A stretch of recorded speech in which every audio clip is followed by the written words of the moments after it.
Assalamualaikum warahmatullahi wabarakatuh. Alhamdulillahirabbil alamin. Allahumma shalli ala sayyidina Muhammad wa ala ali sayyidina Muhammad. Segala puji dan syukur kita kepada Allah Subhanahu wa taala, Zat yang Maha Esa, Maha Kuasa, tempat bagi kita untuk menggantungkan segala hajat dunia dan akhirat kita. Salawat dan salam kita haturkan kepada junjungan kita baginda Nabi Muhammad sallallahu alaihi wasallam, kepada para keluarga, sahabat dan pengikut beliau. Jamaah subuh yang dirahmati Allah dan juga para pemirsa saluran dakwah maupun pendengar di mana saja berada. Alhamdulillah pada pagi hari ini kita dapat melaksanakan sholat fardu subuh secara berjamaah dan kita duduk dalam ta'lim. Sebagaimana kami sampaikan sebelumnya, pada kesempatan ba'da subuh pagi ini, ta'lim kita akan diisi oleh Al-Mukarram Bapak Profesor Dr. Said Agil Husin Al-Munawwar, MA dari Jakarta. Alhamdulillah beliau kembali berkenan untuk mengisi ta'lim pada pagi hari ini. Mari bersama-sama kita mendengarkan tausiah beliau, mudah-mudahan kita sekalian mendapatkan keberkahan dari Allah Subhanahu wa taala. Untuk itu kepada beliau dipersilahkan.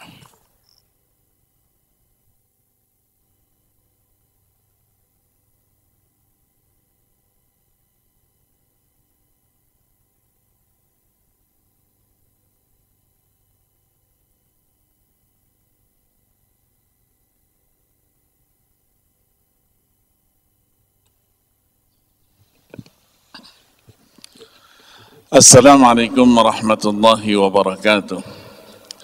Bismillahirrahmanirrahim. Alhamdulillahi rabbil alamin. Wassalatu wassalamu ala ashrafil anbiya'i wal mursalin, Sayyidina Muhammadin wa ala alihi wa sahbihi ajma'in. Amma ba'du.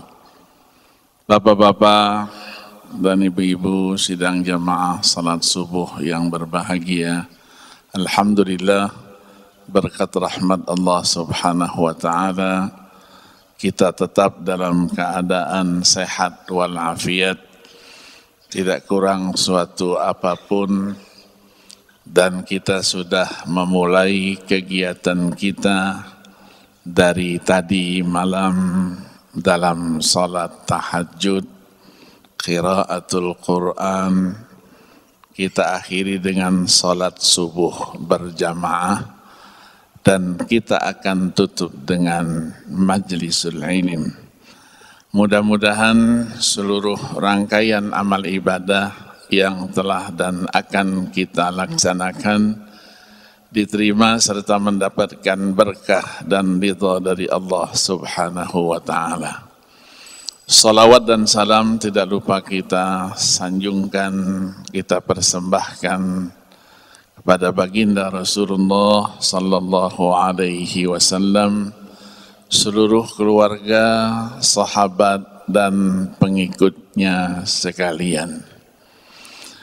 Bapak-bapak dan ibu-ibu sekalian, topik kita pada pagi hari ini berkisar dengan hubungan antara kita yang masih hidup dengan yang sudah mendahului kita, mensyukuri nikmat kehidupan dan mempersiapkan kepergian kita menghadap Allah Subhanahu wa taala. Allah Subhanahu wa taala berikan kepada kita 5 kali kehidupan. Pertama, kehidupan kita di alam arwah. Yang kedua, kehidupan kita di alam janin, ketika kita berada dalam perut ibu kita. Yang ketiga adalah kehidupan kita di alam dunia yang fana ini. Yang keempat, kehidupan kita di alam barzakh. Yang kelima, itulah kehidupan yang hakiki, yaitu kehidupan kita di akhirat kelak. Kehidupan kita di dunia yang merupakan nikmat kehidupan kita yang ketiga adalah kehidupan yang sangat menentukan. Nasib kita untuk memasuki kehidupan yang keempat dan kelima. Maurice Bissell dalam salah satu karyanya, beliau mengatakan, beliau ini dulu non-muslim, Kristen, orang Prancis dia. Keahliannya adalah ilmu biologi, kedokteran. Selama 16 tahun dia menekuni ilmu itu.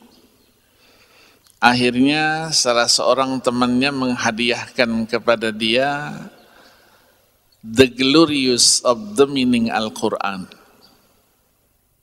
tafsir Al-Quran bahasa Inggris yang ditulis oleh Muhammad Yusuf Ali. Setelah dia baca, ternyata semua hasil penelitiannya yang 16 tahun itu dimuat di dalam Al-Quranul Karim. Akhirnya dia menyatakan keislamannya pada tahun 1993 yang lalu. 3 tahun setelah keislamannya kita panggil ke Indonesia dalam sebuah konferensi internasional tentang mukjizat Al-Quran dan mukjizat hadis Nabi, Ijazul Quran was Sunnah An-Nabawiyah, yang kita lakukan atas kerjasama dengan Rabitah Alamil Islami, yang ketua panitianya waktu itu adalah Profesor Dr. B.J. Habibie. Beliau masih memimpin IPTN di Bandung. Saya sebagai panitia yang ditunjuk mewakili UIN Syarif Hidayatullah Jakarta. Beliau sebagai pemakalah, kita dampingkan dengan seorang profesor juga dari Saudi Arabia, Profesor Dr. Muhammad Ali Al-Bar. Beliau hanya membahas satu ayat kecil saja, wa ma taghidul arham, dalam surah Ar-Ra'd. Dibahasnya itu selama 3 jam. Bagaimana kebesaran dan keagungan Allah ketika memproses kejadian seorang manusia. Nah, beliau mengatakan kalau sekiranya dia memprediksi dunia ini umurnya 20 miliar tahun. Kalau sekiranya seseorang itu meninggalkan dunia ini pada hari ini, sementara dunia sudah berumur 15 miliar tahun, berarti ada waktu 5 miliar tahun dalam kehidupan alam barzakhnya, baru nanti kebangkitan pada hidup yang terakhir, yaitu kehidupan alam akhirat. Kalau dia seorang yang baik, minas salihin, berarti dia mendapatkan pendahuluan kehidupan yang berbahagia, kehidupan yang penuh dengan kenikmatan, sebelum mendapatkan kehidupan dengan penuh kenikmatan dan kebahagiaan yang hakiki di dalam surga Jannatun Na'im. Berarti 5 miliar tahun dia sudah mendapatkan pendahuluan itu. Bahagia di hidup dalam alam kubur.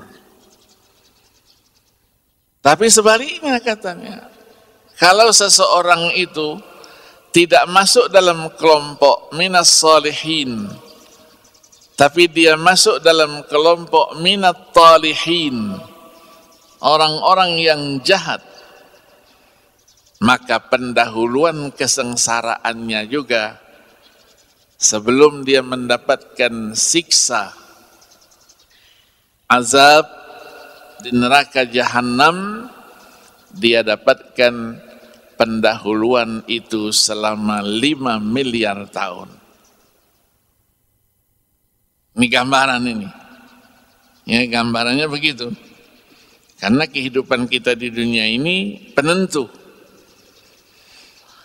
Nah, pertanyaan kita, berapa lama kita diberikan oleh Allah kehidupan di dunia ini? Dan di mana posisi kita ketika kita mendapatkan nikmat umur, nikmat kehidupan yang Allah berikan kepada kita? Berapa umur kita? Rasulullah sallallahu alaihi wasallam menyampaikan dalam sebuah hadisnya itu, a'maru ummati ma baina sittina aw sab'in. Umur umatku itu antara 60-70. Dan beliau sendiri 63 tahun. Berarti kalau umur kita sekarang 61 tahun seperti saya, tinggal 2 tahun lagi. Tapi banyak para sahabat Nabi yang diberikan oleh Allah lebih dari itu. Ada yang 80 tahun, ada yang 90 tahun lebih. Para sahabat bertanya, "Ya Rasulullah, fakaifa bihaula'is samanin?" Bagaimana yang sahabat-sahabat kita yang umurnya sampai 80 tahun? Beliau katakan, "Yarhamhullah." Mudah-mudahan rahmat Allah senantiasa terus dia rasakan dan dia dapatkan. Satu lagi tanya, "Ya Rasulullah, fa kaifa bihaula'i tis'in?" gitu. Bagaimana yang umurnya 90 itu? Rasulullah jawab dengan tenang, "Yarhamullah."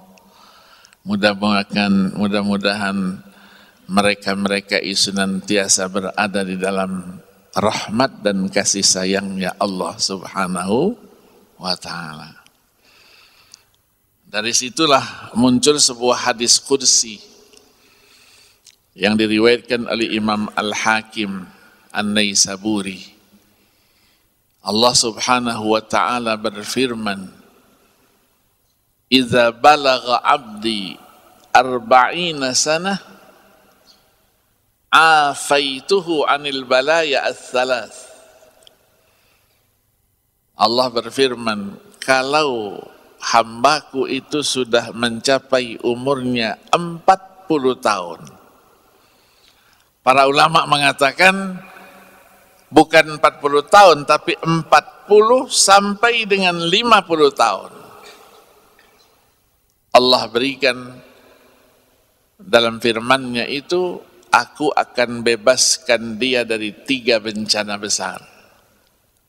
Ini apabila seorang yang mukmin. Yang pertama, al-junun, penyakit gila. Yang kedua, al-baras, penyakit sopak, penyakit belang. Yang ketiga, al-juzam, penyakit kusta. Ini 40, 50.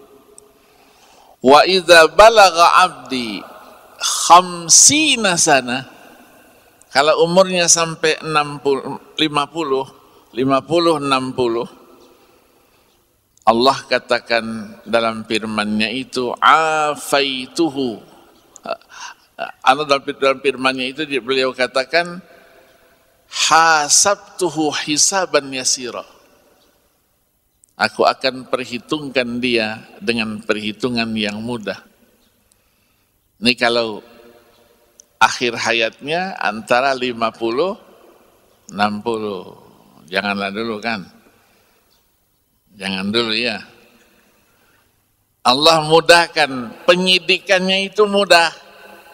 Tidak terlalu berbelit-belit itu. Maka kita selalu mendoa. Ya, Allahumma hasibna hisaban yasira. Alaina iyabahum thumma inna alaina hisabahum. Allahumma hasibna hisaban yasira. Wa idza balagha 60 sana. Kalau umurnya sampai 60, 70 tahun, Allah firmankan habbabtuhu al-inabah. Aku tanamkan kepada dia cinta untuk kembali kepada Allah Subhanahu wa ta'ala. Banting setir. Itulah kenyataannya. Selama dia bekerja, PNS kah dia, pejabat kah dia, ketika umurnya belum 60 tahun, jauh dia dari masjid. Tidak kenal dia dengan majlisul ilm. Sibuk dengan dunianya. Tapi begitu pensiun, Masya Allah, kembali dia ke masjid, rajin dia ikut majlisul ilm, puasa Senin Kemisnya tidak pernah tinggal, sholatnya juga tidak pernah tinggal. Karena Allah tanamkan cinta untuk kembali kepada Allah Subhanahu wa ta'ala. Ada murid saya di pengajian eksekutif di Pondok Indah, Jakarta Selatan. Beliau seorang diplomat,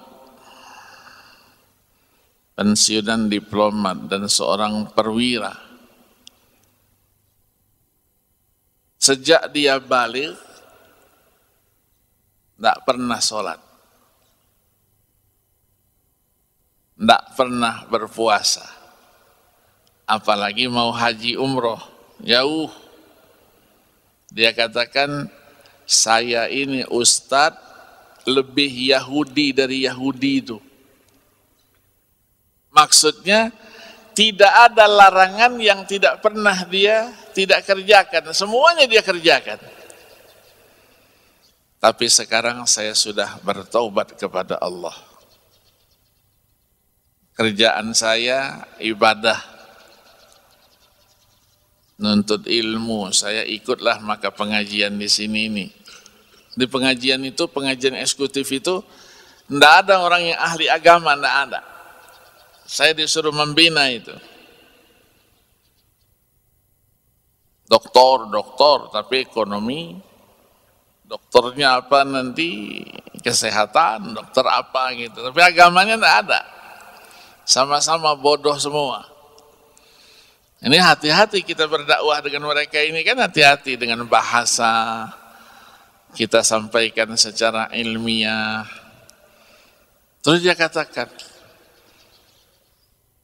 posisi saya itu di mana Ustaz? Ya di sini ini kalau hadis ini. Allah tanamkan cinta untuk kembali kepada Allah. Terus dia cerita, saya Ustadz katanya sekarang ini umroh saya setiap bulan 2 kali. Karena dia sudah 8 kali ini, 2 tahun baru tobat kepada Allah. Kenapa? Dia bilang, Ustadz saya bilang, 1 kali sholat di Masjidil Haram itu fadilahnya 100.000 kali sholat di tempat lain. 1 kali sholat di Madinah, 1000 kali sholat di tempat lain, fadilahnya itu. Nah, saya ngejerin itu Ustaz. Gitu.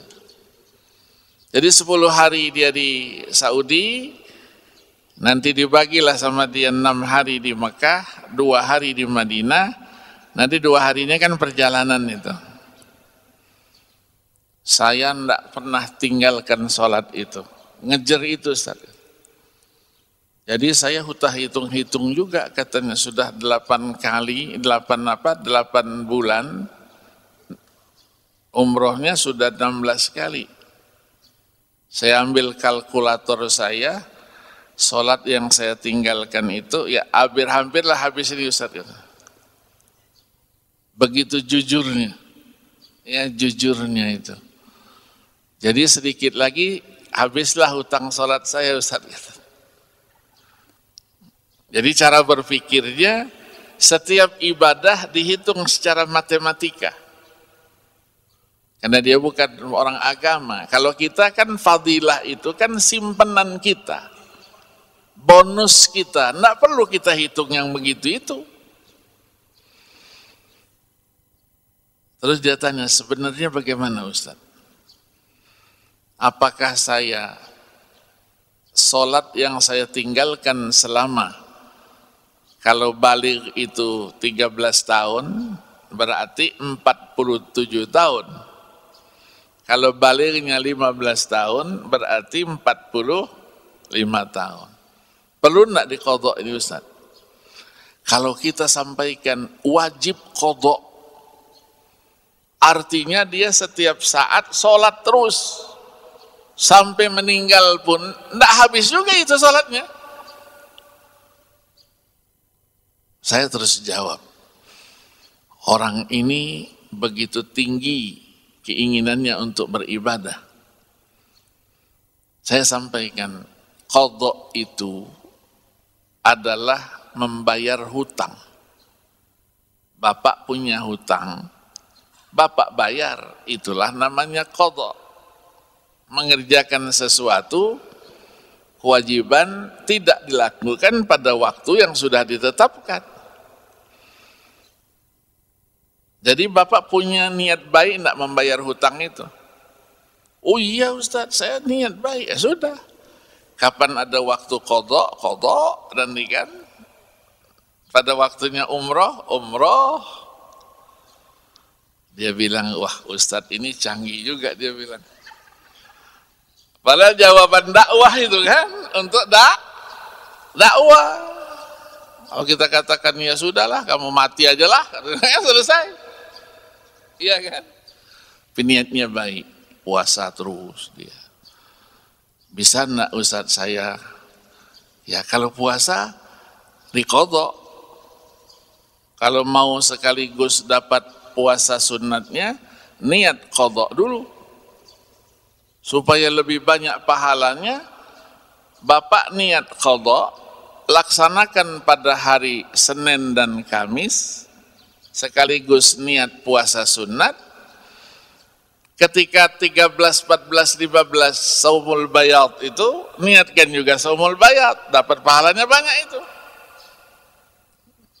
Seperti pepatah katanya, sekali mendayung sekian pulau terlampaui. Wah enak juga begitu saja. Iyalah, agama itu hebat, saya bilang hebat. Tapi yang lucunya, ketika dia bertanya, karena waktu itu pas ada pesawat yang jatuh, yang membawa perwira-perwira kita, pas hari pahlawan jatuh, meninggal sekaligus itu 132 orang perwira. Dimakamkan di makam pahlawan di Pondok Aren, Ciputat itu. 2 hari setelah itu kita pengajian. Bapak ini ada. Dia bilang, Ustadz saya mau bertanya ini. Apa pertanyaannya? 2 hari yang lalu kan ada pemakaman massal Ustadz, perwira-perwira kita itu. Iya, saya bilang. Di daerah saya itu Ciputat, saya bilang. Saya bingung Ustadz katanya. Ketika dimakamkan 132 jenazah, kan ada pertanyaan mungkar nakir. Dia bilang kan ada, iya. Saya bingung itu. Sibuklah katanya mungkar nakir menanyakan 132 orang. Kawan-kawannya ketawa semua itu. Saya bilang kan enggak sibuk, bagaimana sibuk? Kan mereka berdua, mungkar dan nakir. Mungkar mulai dulu, capek dia, teruskan kawan saya katanya gitu. Ketawa dia. Begitu Ustaz, iya berdua. Yang kedua, saya bilang, nanti mungkar minta kepada temannya nakir mempersiapkan sound system. Bertanya lagi, memang ada sound system di sana Ustaz? Kenapa enggak ada? Supaya apa? Supaya enggak capek soalnya satu-satu. Sudah siap semua, sound system disiapkan. Ayo, saya mulai pertanyaannya. Terus bagaimana nanyanya Ustaz? Saya bilang pertanyaannya sekaligus jadi satu. Jadi tidak man rabbuka wa man nabiyuka satu-satu. Capek dia. Adik langsung ditanya, man rabbukum? Gitu. Siapa Tuhan kalian? Dia bilang tidak bisa Ustaz begitu. Kenapa tidak bisa? Saya ini pengalaman Ustaz, pernah jadi pegawai negeri sipil, PNS. Disumpahnya masal begitu. Banyak yang apa? Yang begitu jawab, wallahi gitu. Enggak nyebut dia. Gini-gini aja. Maka korupsi banyak itu sebenarnya. Iya, saya bilang Bapak berani ngomong begitu karena Bapak sudah pensiun. Sebelumnya enggak pernah. Iyalah Ustaz, ngaku dia. Saya sampaikan Bapak itu harus bertanya, bukan begitu cara bertanyanya, saya ajarin. Yang sibuk itu bukan mungkar dan nakir, tapi malaikat maut. Dia tanya, malaikat maut itu sendirian Ustaz, tidak ada ajudannya Ustaz. Malaikat maut sendirian. Jawab, bagaimana mencabut nyawa 132 orang dalam waktu yang sama. Coba bayangin. Belum dicabut dia sudah mau mati. Nanti dulu giliran ente kan belum dapat ini. Giliran belum. Ketawa dia. Itulah saya bilang, Bapak masih berpikir, pola pikirnya pola pikir dunia. Tidak pola pikirnya alam barzakh. Karena kehidupan di alam barzakh itu asma min hadhil hayatid dunya. Lebih hebat dia daripada kehidupan dunia ini. Begitu ya Ustaz ya, iya. Bapak dulu kan perwira ya, iya. Kalau Bapak mau melakukan serangan kepada musuh, apa yang diajarkan? Bapak datang bawa bom satu-satu, Bapak juga mati. Kan kalau mau nyerang, siapkan dulu bomnya itu. Nanti diledakkan melalui remote. Iya kan? Letakkan remote. Apakah Allah tidak mampu memberikan remote kepada malaikat maut? Tambah ketawa lagi dia. Ya Allah Ustaz katanya. Lah, Allah itu segalanya. Maka pola pikir kita, jangan kita sampaikan dengan pola pikir dengan segala keterbatasan pengetahuan kita. Maka Allah katakan, wa ma utitum minal ilmi illa qalila. Tidak aku berikan kepada kalian ilmu pengetahuan melainkan sangat sedikit. Bukan sedikit. Sangat sedikit, bukan sedikit. Kalau sedikit masih lumayan lah. Ini sangat. Nah nanti di dunia ini silahkan kita boleh berpikir ketika kita tidak sholat. Alasannya apa? Kalian buat semuanya. Tapi yang tahu Allah Subhanahu, ketika kita menghadapi pengadilan Allah itu, akal kita sudah tidak berfungsi lagi. Dia ada, tapi sudah tidak ada. Di dunia boleh. Tapi kalau saya ditanya begini, jawabnya begini, belokin sedikit lah. Itu pikirannya kepada manusia. Kepada Allah tidak. Allah sudah katakan al-yawma nakhtimu ala afwahihim wa tukallimuna aydihim wa tashhadu arjuluhum bima kanu yaksibun. Satu kali dalam ayat berapa? 25 surah An-Nur. Yauma tashhadu alaihim alsinatuhum wa aydihim wa arjuluhum bima kanu ya'malun. Jadi mulut sudah dikunci oleh Allah. Otak kita sudah tidak berfungsi, yang berbicara organ tubuh kita. Di mana kita mau bohong lagi? Maka ketika kita mendapatkan kitab itu, Iqra kitabaka kafa binafsikal yawma 'alaika hasiba. Apa bentuk kitab itu? Tidak ada yang tahu. Allah yang tahu. Iya, orang-orang sekarang menafsirkan kata Iqra kitabaka, Iqra iPadaka. iPadmu, kan iPad. Iqra apa? Komputeraka.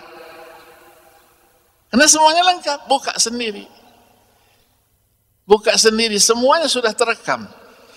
Semua sudah di-save, semua apa yang pernah kita lakukan. Dan tidak ada delete-nya, tidak ada.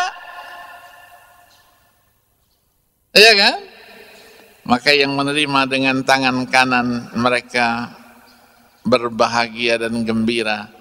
Tapi yang menerima tangan kiri, ya laitani lam uta hisabiyah. Ya Allah, kalau begitu sebaiknya tidak usah dihitung-hitung lah. Iya kan? Padahal Allah sudah jelaskan ma yalfidhu min qaulin illa ladaihi raqibun atid. Apa yang kita ucapkan, apa yang kita kerjakan, kita perbuat, kalau itu baik, yang sini nyatatnya ini, tidak pernah lupa ini. Al-malakanil muwakkalani, untuk mencatat amal baik kita. Tapi kalau dia jahat, yang kiri mencatatnya itu, tidak ada yang terlupakan, dilaporkan. Maka ada hadis, ya ta'aqabuna fikum malaikatan bil laili wa malaikatan bin nahar. Gantian dosip dia. Tadi sampai waktu subuh, malaikat yang jaga malam. Sebelum dia naik, dia tanya, hal min mustaghfirin, hal min talibin, hal mana? Ada yang mau minta ampun? Aku akan naik ke atas menyampaikan kepada Allah. Ada yang punya permintaan, aku akan sampaikan sekarang ini. Baru gantian dia. Malaikat itu yang selalu mengawasi kita. Kemudian kalau kita umur kita 70 tahun, wa idza balagha 'abdi 70 sana. Allah firmankan ahabbathul malaikah. Malaikat sudah senang, cinta sama dia. Kemana-mana sudah digiring sama malaikat. Tapi jangan diartikan seperti ayam sudah dilus-lus mau dipotong sebentar lagi. Jangan. Artinya malaikat rahmah terus cinta sama kita itu. Wa idza balagha 80 sana, kalau umurnya 80 90 tahun, ini disebut dengan istilah pemutihan kedua. Apa yang Allah berikan? Kutibat lahu hasanatuh wa ulghiyat anhu sayyi'atuh. Dicatat semua kebaikannya, di tap X itu. Di-delete semua kejahatannya. Umur 89, sini banyak nih yang tua-tua ini, Masya Allah. Mudah-mudahan kita umurnya panjang, amin. Wa idza balagha 90 sana, kalau umurnya sudah 90, 100, 3 kemuliaan yang Allah berikan. Yang pertama katanya fahuwa asirullah fi ardih. Dia menjadi tawanan Allah di muka bumi ini. Sudah tidak bisa kemana-mana lagi. Di rumah aja. Yang nungguin juga sudah gantian. Ya istri yang keberapa wallahu alam. Ya, yang ketawa-ketawa ini pengalaman nih kelihatannya. Nggak bisa kemana-mana lagi sudah, nungguin. Iya kan? Yang keduanya, ghufira lahu ma taqaddama min dzambihi wa ma ta'akhkhar. Diampunkan dosanya yang lalu dan dosa yang akan datang. Bersihkan semuanya. Maka Rasulullah sabdakan, khairukum man tala umruhu wa hasuna amaluh, wa syarrukum man tala umruhu wa sa'a amaluh. Sebaik-baik kalian adalah yang umurnya panjang, baik amal perbuatannya. Tapi sejelek-jelek kalian adalah orang yang panjang umurnya tapi jelek juga amal perbuatannya. Yang ketiganya apa? Wa yashfa'u ala ahli. Dia bisa memberikan syafaat kepada keluarganya. Terus ada yang nanya, Ustaz, kalau yang umurnya 100 ke atas, Ustaz, hadisnya yang tidak ada lagi.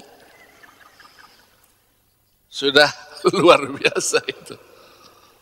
Iya, sudah luar biasa. Pertanyaannya sekarang, di mana kita temukan orang-orang yang umurnya lebih dari 100 tahun? Mungkin di Kalimantan masih banyak mungkin. Kalau di Jakarta sudah tidak ada lagi itu. Nah, kemarin ada yang baru meninggal 102. Tapi itu genetiknya mungkin begitu. Ayahnya 128. Ibunya 117 meninggal. Itu yang namanya Haji Daiman. Namanya Daiman. Daiman artinya selamanya.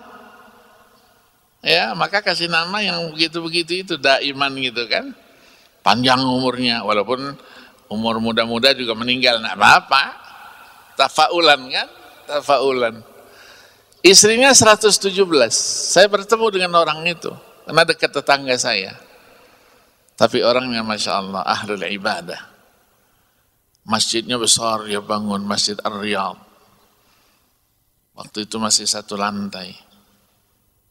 Saya masuk di daerah itu tahun 88 akhir.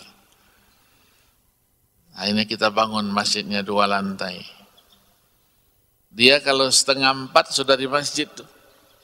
Walaupun umurnya sekian itu, jalan masih kuat.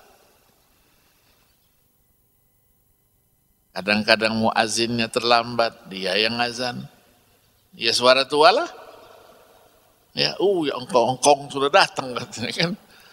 Padahal anak cucunya kalau dikumpulkan itu ada cicitnya sampai 400. Jadi kalau undangan ada walimah, enggak usah ngundang orang lain. Cukup keluarganya aja sudah lebih-lebih itu. 400.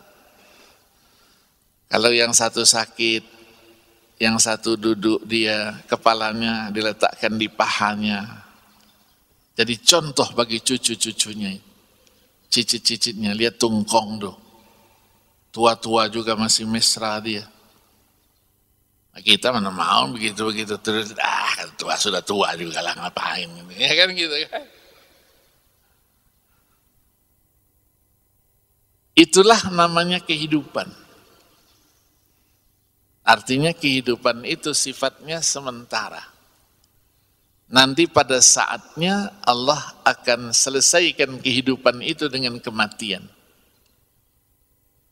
Apakah kematian itu sesuatu yang menyusahkan, sesuatu yang menyedihkan, sesuatu yang menakutkan? Sama sekali tidak. Sama sekali tidak. Orang takut mati, kenapa? bayangannya itu bayangan yang sifatnya rasional. Dia sudah kumpulkan duit banyak-banyak, cari duit siang malam. Kalau saya mati, siapa yang mengambil duit saya ini? Dia bangun rumah yang megah. Di mana-mana dia bangun. Pertanyaannya, kalau saya mati, siapa yang nungguin ini rumah ini? Iya kan? Beli mobil yang paling baru dia beli. Sampai mobilnya 30. Kalau mobilnya 30, bannya berapa itu? Begitu banyak. Lebih dari itu, istrinya yang masih cantik. Kalau dia meninggal, siapa yang mau mengambil istri saya ini? Itu bayangannya. Lebih dari itu, yang sudah pergi terlebih dahulu, tidak pernah dia pulang kembali ke rumah, melaporkan apa yang terjadi di alam kubur itu. Tidak pernah ada. Ada yang datang pulang duluan? Tidak ada. Subhanallah. Nah, pertanyaan kita, apa itu mati? Ilmuwan sehebat apapun, setenar apapun, sampai sekarang tidak pernah menemukan apa itu hakikatul maut. Tidak ada yang bertemu.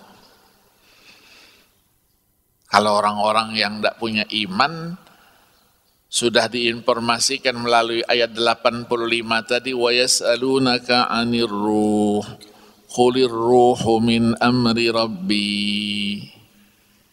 Pada tahun 83 di Amerika itu dilakukan satu penelitian. Mereka buat robot sudah bisa jalan, diperintahkan apa juga mau dia, tapi ruh tidak bisa dia buat. Ruh tidak bisa dia buat. Maka dibuat oleh mereka sebuah tabung kristal. Tabung kristal untuk mengetahui bentuk ruh itu bagaimana. Ada yang sudah sakaratul maut, bukan dikasih oksigen dia, dimasukkan ke dalam tabung kristal yang tidak ada celah untuk keluar sedikit pun. Rapat. Ini bodohnya kalau tidak punya iman. Allah sudah katakan ruh itu urusan Tuhan, urusan aku. Dimasukkan. Bagaimana mau bisa hidup orang udara tidak ada sama sekali? Ikan aja di akuarium, listriknya mati, sebentar lagi habis semua, telap semua dia. Bagaimana manusia yang sedang gagah-gagahnya masih ada nyawanya, dimasukkan ke dalam tabung itu, dikiranya nanti begitu keluar ruhnya, tidak bisa kemana-mana dia. Ruhnya muter-muter di tabung itu, di kristal itu. Nah, itu yang mereka mau cari. Mau dimasukkan ke dalam robot-robot yang sudah dibuat itu. Maka ketika kita berbicara mati, kita teringat dengan tidur. Apa bedanya antara mati dengan tidur? Kata anak muda sekarang, bedanya beti. Beti itu beda-beda tipis saja. Kalau mati itu orang yang tidur tapi tidak bangun lagi. Kalau orang yang tidur, itu orangnya mati tapi dia bangun lagi. Tidak lebih dari itu. Itulah hebatnya Al-Quran menginformasikan kematian dan kehidupan. Ayat 42 surah Az-Zumar. Allah berfirman, Allahu yatawaffal anfusa hina mautiha wallati lam tamut fi manamiha fayumsikul lati qadha 'alaiha al-maut wa yursilul ukhra ila ajalin musamma inna fi dzalika laayatin liqaumin yatafakkarun. Allah yang mematikan nyawa ketika dia kehendaki mati. Tapi kalau tidak, itulah orang yang waktunya tidur. Kalau Kalau Allah kehendaki mati, Allah tahan roh itu. Tapi kalau Allah kehendaki hidup, Allah kirimkan kembali ruh kepada orang yang sedang tidur itu, dia hidup kembali sampai batas waktu yang ditentukan. Sesungguhnya kata Allah, pada yang demikian itu pertanda bagi kebesaran dan keagungan Allah bagi kaum yang berpikir. Beda-beda tipis saja dia. Maka kematian itu nikmat. Kehidupan itu nikmat. Tidur pun nikmat. Coba kalau kita tidak bisa tidur, pusing kita. Maka orang-orang tua kita pesan sama kita dulu, waktu kita kecil-kecil. Katanya, kalau temannya tidur, saudaranya tidur, jangan dicoreng-corengin mukanya. Kan pakai areng dulu sering kan? Kenapa kata si anak? Nanti ruhnya mau kembali, bingung dia. Ini rumah saya atau bukan? Yang tidak pernah pesantren, oh iya bah, gitu saja. Tapi begitu dia sudah di pesantren, enggak bah. Ruh itu kan urusannya Tuhan. Masa begitu dia mau kembali, dia bingung. Nggak bisa bah. Al-Quran itu ada ayatnya, kata wa yas'alunaka 'anir ruh qulir ruhu min amri rabbi. Dipakein dalil sama dia, abahnya kalah. Kata abahnya apa? Bukan begitu. Orang yang sedang tidur itu dia sedang berada dalam nikmatnya Allah. Jangan diganggu. Itu pesannya. Biarkan dia tidur nyenyak. Ada orang yang usil supaya orang jangan tidur. Ya teman-teman kita dulu kan sering begitu. Kasih kopi, kasihin garam sedikit. Meleklah matanya. Ada teman saya dikasih narkoba. Anak ini Masya Allah, kalau Jumatan pakai jubah, pakai surbat dia. Diajak sama temannya, Chinese. Diajak jalan dia. Yalah katanya malam mingguan kan. Tahu-tahu dibawanya ke kafe. Bawanya ke kafe. Ketika minuman disajikan, kebetulan hamba Allah ini ke kamar mandi, ke toilet, diisi sama dia narkoba. Nggak tahu dia. Ayolah minum. Minum, terus teler dia, mabuk. Mabuknya, matanya nggak bisa nutup untuk tidur 3 hari 3 malam. Saya dipanggil. Ustaz itu tisna Ustaz. Ada apa tisna? Ini sudah 2 hari ini masuk hari ketiga Ustaz. Nggak tidur Ustaz kata dia. Matanya duduk aja. Kosong diginiin kosong. Subhanallah. Saya bilang siapa yang ngerjain ini? Ada kawan dia katanya. Saya terus katakan nama keluarganya. Mana cangkir dia? Gelas dia yang biasa dia minum mana? Ini Ustaz. Mana aqua sini? Pura-pura jadi dukun juga lah kita. Iya kan? Tapi kekuatan Al-Quranul Karim. Itu saya tuangkan. Karena suratul Fatihah itu salah satu namanya ada Asy-Syafiyah. Bisa menyembuhkan penyakit apa saja. Saya bacain suratul Fatihah berapa kali. Saya tiup air itu. Coba minum ini.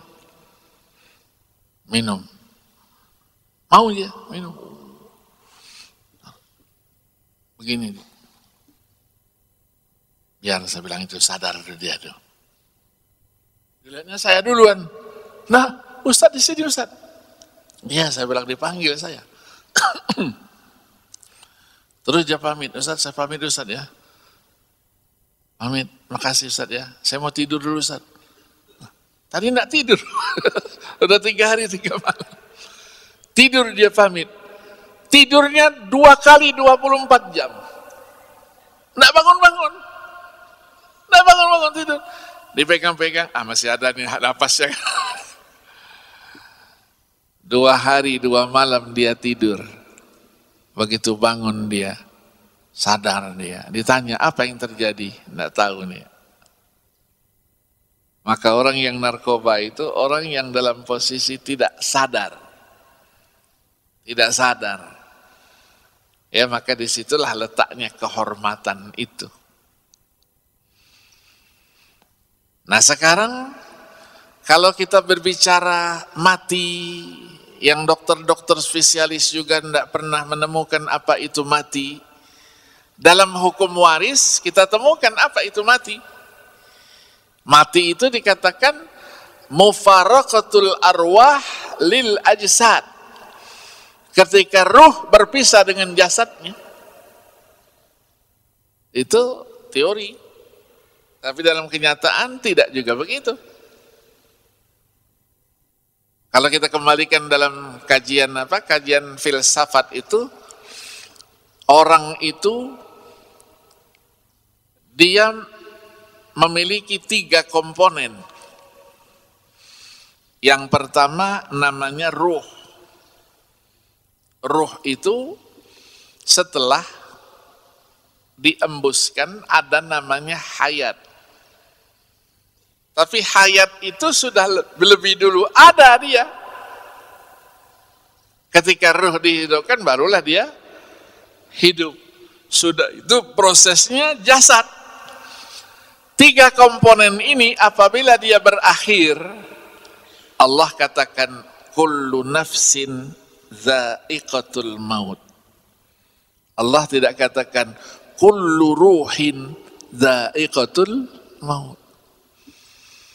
Ini menunjukkan bahwa kematian itu miliknya Allah sendiri atau ada andil orang lain.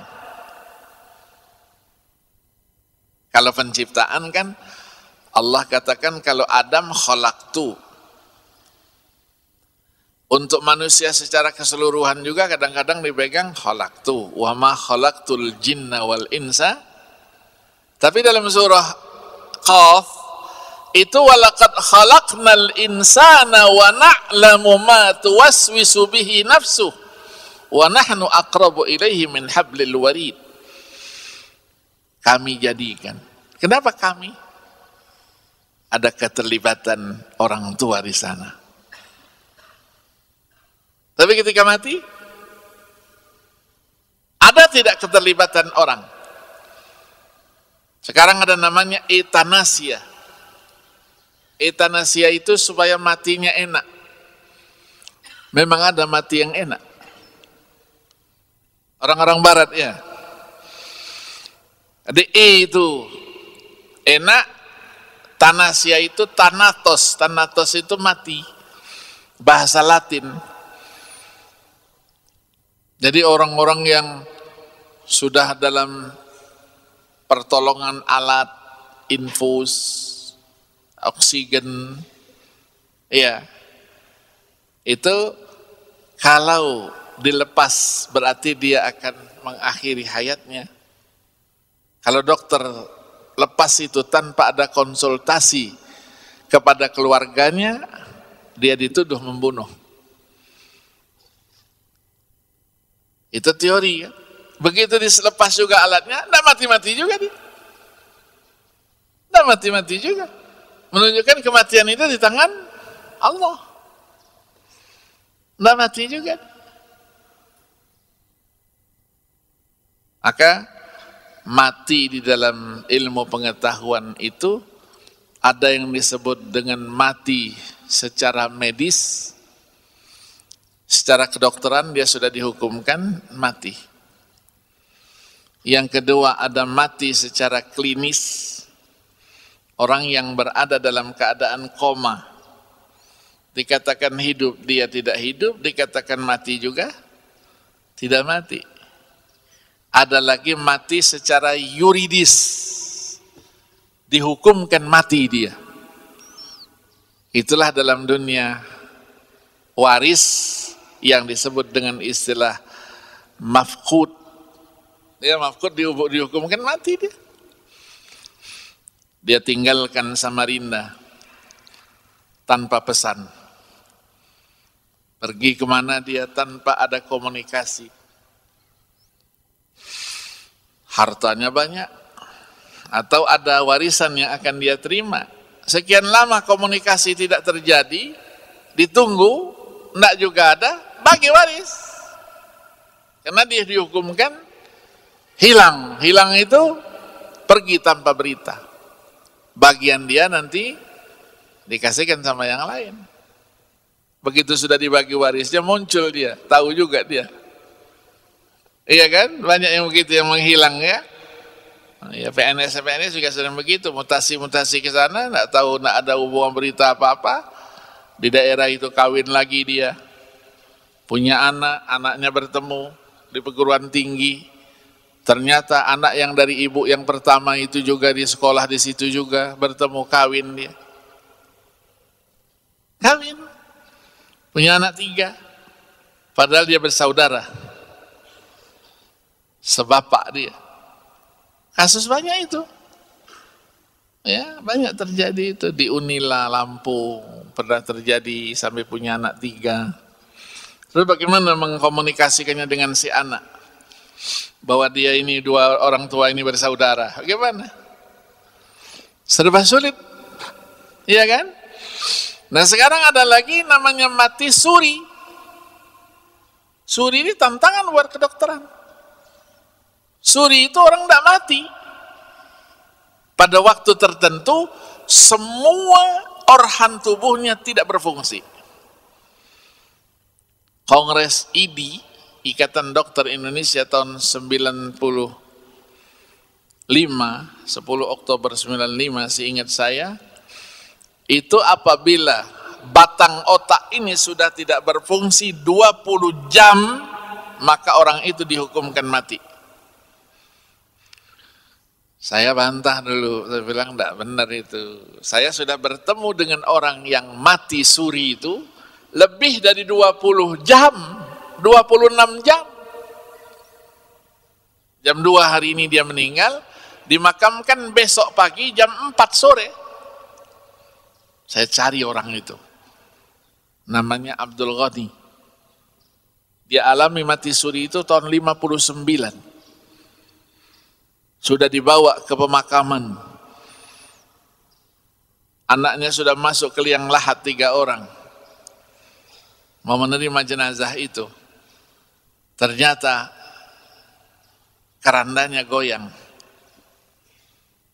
Goyang. Begitu goyang kerandanya, anak-anak muda, anak-anak yang udah ada di situ, orang di sekitar situ kabur semuanya. Maisan-maisan itu patah mematah semua, ditabrak, mau selamat. Ada seorang tua katanya yang gemuk di sebelah itu, jangan lari, jangan lari. Katanya itu, ya kamu gemuk, nggak bisa lari. Katanya. Dengan segala keberaniannya dia buka katil itu, keranda itu dibukanya. Semua ikatan dibukanya, ternyata hamba Allah yang ada di dalamnya terus duduk. Duduk dia geleng-geleng itu, karena pocongnya masih ada. Karena ada apa? Ada kapas, ada apa? Ya macam-macam itu. Dibukanya sama dia, dibukanya, bersihinnya, begitu bersihinnya. Kenapa saya di sini? Kan? Saya nak mati kok dibawa ke sini. Ya sudahlah nanti gitu, jangan gitu kan. Antara takut dengan tidak juga dia pegang-pegang. Akhirnya ada di antara yang mengantarkan jenazahnya pulang ke rumah, ngasih tahu sama keluarganya bahwa Pak Haji Abdul Ghani hidup lagi. Yang di rumah itu kabur semua, lari mengungsi ke rumah tetangganya, rumah adiknya namanya Imron. Saya datang ini tuh. Saya ketemu langsung. Gimana? Ya sudah kita pulang katanya, kalau kamu tidak meninggal kan pulanglah. Yang si anak menunggu-nunggu, mana bapak, mana? Tidak bisa naik dia kan? Kalau tidak dipakai tangan kan tidak bisa naik dari bawah itu kan? Ternyata bapaknya masih hidup, senangnya bukan main, dipeluknya. Diajak pulang. Diajak pulang. Sampai di rumah kok tidak ada orang. Mana ini kabur semuanya katanya. Saya tidak mati. Allah yarham. Baru meninggal betulan itu tahun 96. 96 karena sudah tua umurnya sampai 90 tahun. 90 tahun sempat kawin lagi. Sempat kawin lagi. Yang berumur sedia anaknya sudah. Oke, itu berapa dia? Berapa? 26. Saudara kita mungkin kenal di mana, di Sulawesi Selatan. Teman saya dekat dengan saya, Dr. Mustaqim Arsyad. Tahun 2012 dia diberikan tugas TPIH. Istrinya doktor juga. Dia doktor tafsir, hafal 30 juz Al-Quran. Doktornya dari Kairo, Al-Azhar. Jadi waktu dia sekolah umurnya 43, 42. Nggak bisa lagi jadi pegawai. Begitu dari waktu zaman saya itu kita ambil kebijakan. Kita perlu dengan orang-orang seperti ini. Maka dibuat pengecualian dan pengangkatan pegawai negeri sipil. Jadi saya sebagai menteri usulkan kepada Ibu Presiden, Ibu Presiden perintahkan kepada sekretaris kabinet ya untuk mengeluarkan SK itu. Dia bisa diangkat sebagai pegawai dalam bentuk pengecualian. Dia bertugas ke Mekah haji. Haji sudah akhir-akhir Zulhijjah itu betul-betul faedah di Babul Malik.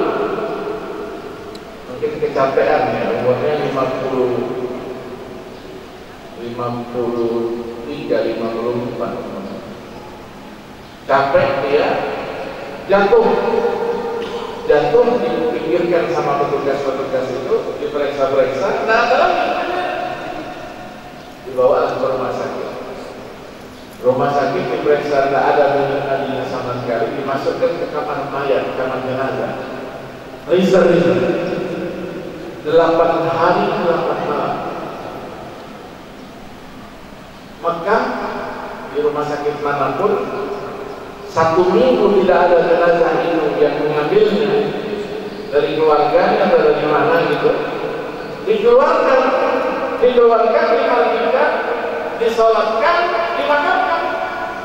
Karena tempatnya mau gantian ini, yang lain meninggal juga masuk ke sini, dia kena giliran. Padahal di pemondokannya sudah yasinan, tahlilan, istrinya sudah dikasih tahu, sudah relakan lah. Sudah kami cari dan ketemu. Dikeluarkan dari laci ya kamar jenazah itu, dibawa pakai roda untuk dibersihkan, dimandikan. Di tengah jalan dorongan itu duduk nih hamba Allah. Kata masuk akal. Ya sudah dari prison itu semuanya beku. Saya dulu sering masuk ke kamar jenazah, tapi bukan mandi, bukan. Ngambil orang-orangnya pada waktu jadi mahasiswa dulu, ada orang yang saya kenal dengan dia, mukanya saya tahu, maka saya yang masuk. Saya buka laci satu-satu. Kalau ketemu saya keluar. Paling di kamar jenazah itu 1/4 jam, 30 menit paling lama. Kita jalankan di atas es. Begitu keluar, itu 3 jam, 6 jam belum hilang dingin. Bagaimana 8 hari 8 malam? Perawat yang mendorongnya langsung jatuh. Dua-duanya pingsan. Gak pernah terjadi. Dorong, begitu dorong, tahu-tahu duduk. Aku jatuh. Langsung dipanggil ke dokter ngambil langkah, dikasih infus. Infusnya untuk apa? Mencairkan yang tadi beku itu tadi. Cairkanlah, sudah dicairkan, sadar dan diajak ngomong. Oh, syaratnya pasti yang tahu dari Kairo kan? Iya, gitu kan, kamu tinggal di mana? Tahu ya, rumah nomor sekian, apa ini, diajak ngomong. Akhirnya sudah nanti malam kita antarkan bapak ke sana, ke pemondokan, tahu tempatnya, tahu ya.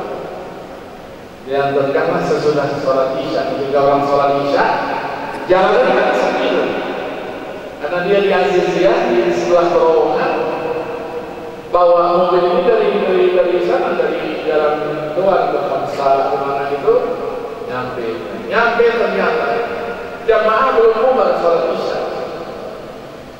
Ditanya sama pembawa ambulan, di mana rumah kami? Rumah saya.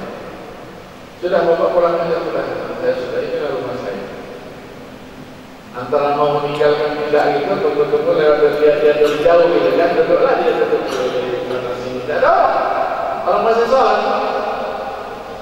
Begitu pulang orang sholat, mau masuk gedung itu, dilihat dia duduk di depan, lari semuanya. Ini Pak Mustaqim duduk lagi gitu kan. Allah ya. Sini kenapa? Saya tak mati. Saya sakit. Dari itu kan. Nggak mau juga. Sampai bekas darah. Menggelirkan masalah ini. Ada apa? Saya begini. Sampai polisi datang. Ada apa? Masuk. Ada apa? Polisi masuk. Masuk ada rasa takut. Ada yang mau lari. Ada begini kan. Karena dia ceritain apa yang terjadi. Ini rahasia. Saya punya teman di Jakarta itu guru besar Fakultas Kedokteran UI dari Romansa. Dia selalu menemukan orang mati. Sudah dimasukkan ke kamar jenazah, keluar lagi. Bukan itu keluar lagi. Kenapa kamu? Tidak mati, saya mati. Ya. Coba ya. Nah, kalau orang sudah meninggal, berarti kan dia sudah tidak bisa berkarya lagi, tidak bisa beramal lagi. Kita beramal kan ketika hidup. Nah, kalau saya beramal untuk orang yang sudah meninggal, sampai nanti kita sholatkan, kita sudah saya antarkan umurnya selesai. Biasa kita tradisi kita baca Yasin, tahlil. Kemana itu semuanya? Kita hadiahkan kepada al-marhumah yang mendahului. Nah, pertanyaannya, apakah masih ada komunikasi antara kita yang masih hidup dengan yang sudah meninggal?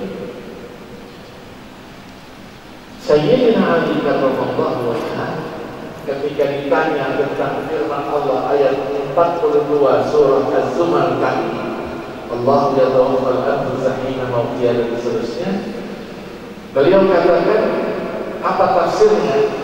Beliau katakan, inna arwahal amwati wal ahya'i taltaqi fi manamiha fatata'arafu ma sya'allahu laha fayursilu arwahal amwat wa yursilu arwahal ahya'i ila ihsani. Di ruh orang yang sudah meninggal dengan yang masih hidup itu bisa bertemu dia ketika tidur dalam mimpi. Ketika mimpi itu terjadilah komunikasi, terjadilah ta'aruf. Lama, sebentar, cepat, lambat, Allah yang atur semuanya. Sudah selesai, Allah tahan ruh yang sudah meninggal, Allah kirim kembali ruh kepada jasad orang-orang yang masih hidup. Kata ulama, berarti masih ada komunikasi antara kita dengan yang sudah meninggal. Nah, dalilnya memang mereka tidak bisa kerja lagi, sholat tidak bisa lagi, puasa tidak bisa lagi, baca Quran juga tidak bisa lagi. Berarti amalnya sudah terputus.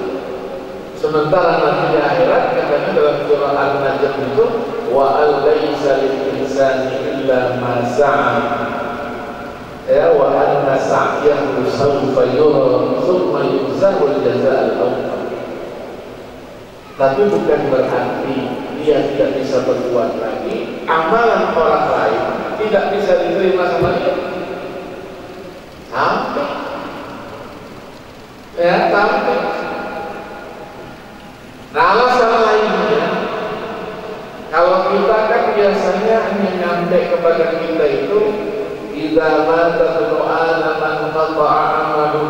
illa min thalath sadaqatin jariyah aw 'ilmin yuntafa'u bihi aw waladin salihin yad'u. Hadis sahih dari Imam Muslim.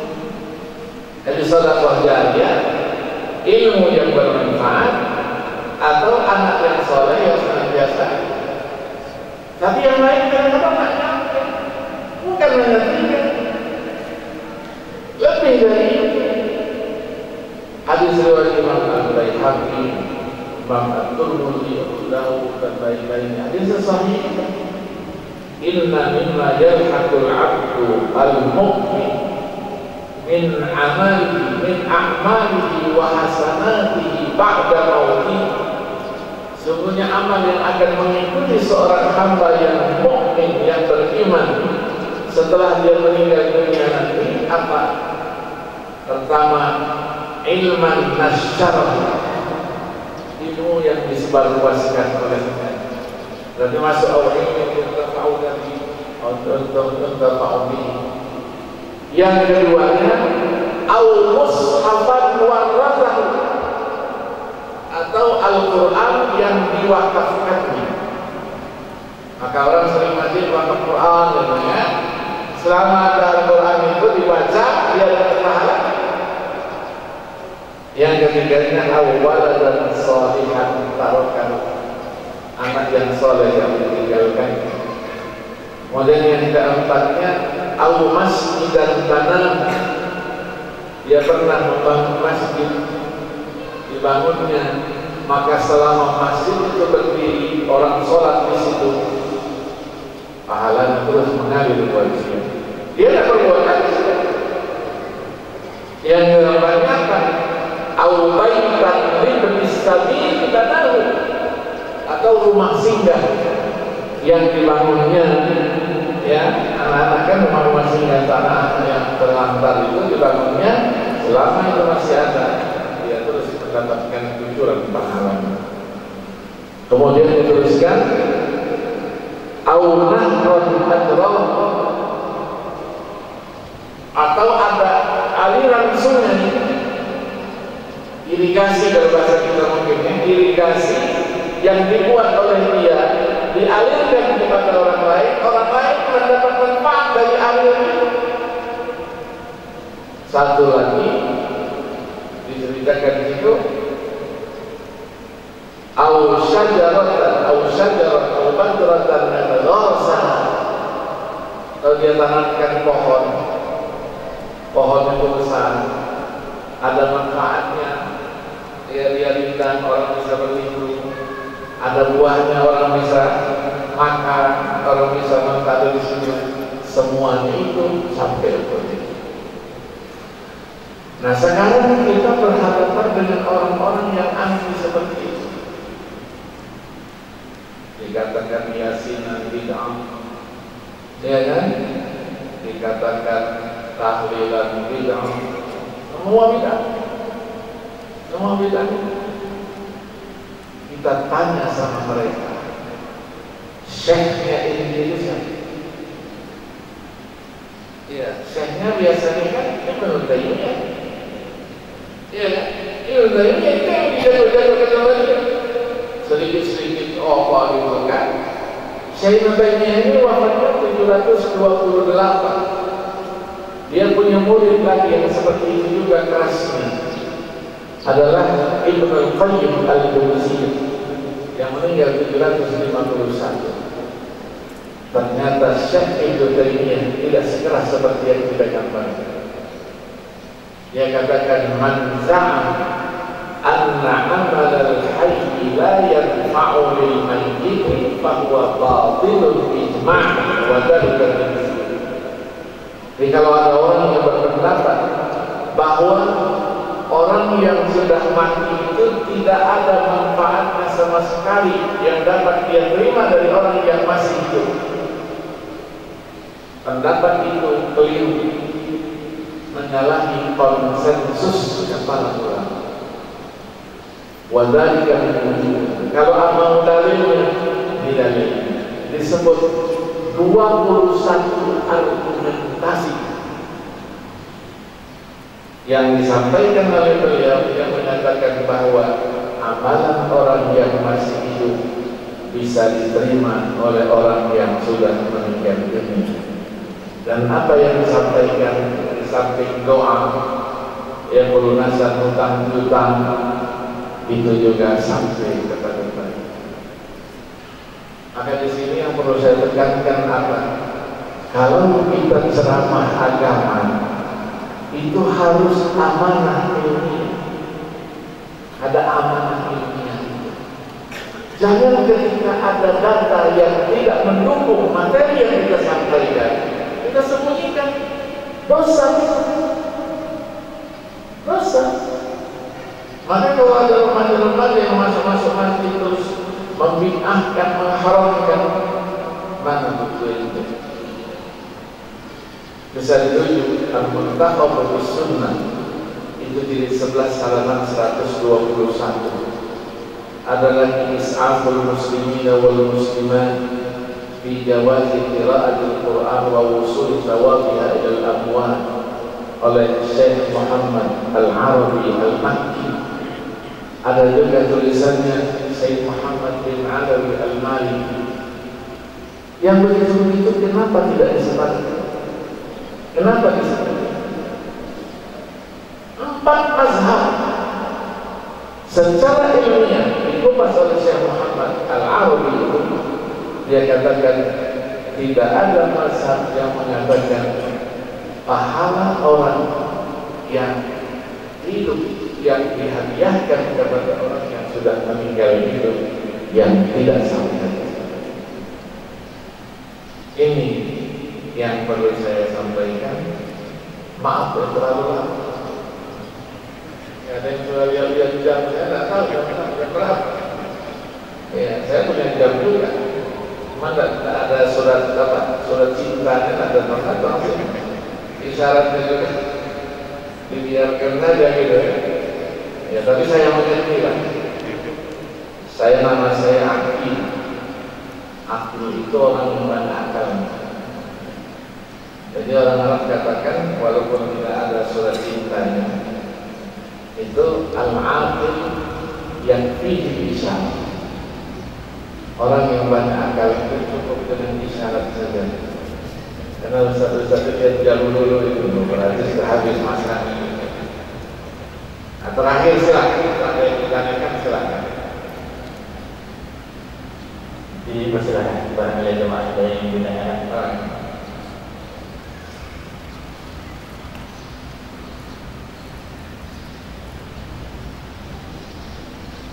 Namanya dan buku. Berarti tidak masuk dia dalam guru saya dulu pernah bilang, kalau sudah disampaikan materi kuliah tidak ada pertanyaan, dua kemungkinan. Ya ada soal kata ihsan itu amrayn, imma yakuna fahiman aw la yafhamu syai'an. Dari sini saya yakin karena terus ya kajian-kajian, mudah-mudahan ini bermanfaat. Saya juga pamit, saya jam 9 nanti saya harus kembali ke Jakarta.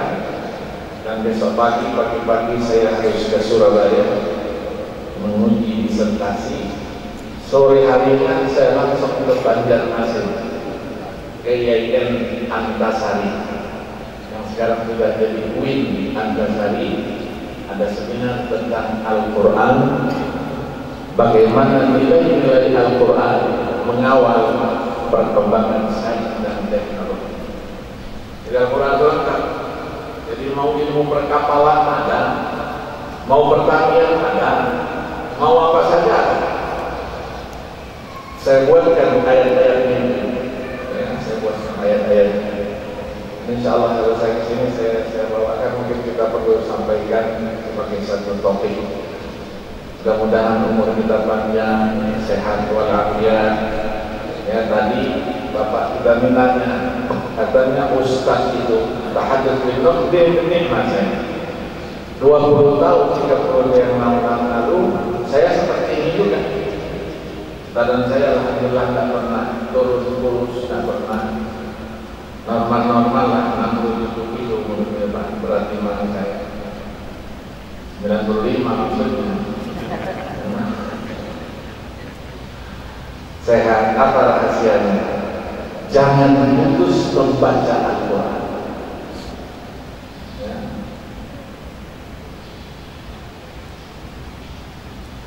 Tidak boleh putus membaca Al-Quran. Dan saya punya kewajiban saya sebagai hafalatul Quran. Saya rasakan ketika kita membacakan Al-Quran yang tidak putus. Itu dalam penelitian Ikatan Dokter-Dokter Muslim Amerika. Mereka katakan, mereka temukan dalam penelitiannya, orang yang suka dan terus membaca Al-Quran secara rutin setiap harinya, itu terus terjadi pembaharuan sel dalam tubuh. Jadi selnya tidak ada yang mati. Kalau selnya sudah mati, sakit orang itu. Ya, jadi selnya tidak pernah mati, terus terjadi pembaharuan. Nah, insya Allah kita sehat terus. Kenapa? Karena Al-Quran itu syifa'un lima fis-sudur. Dia menjadi penawar. Mari kita bacakan surah Al-Fatihah dan kita akhiri dengan doa Al-Fatihah.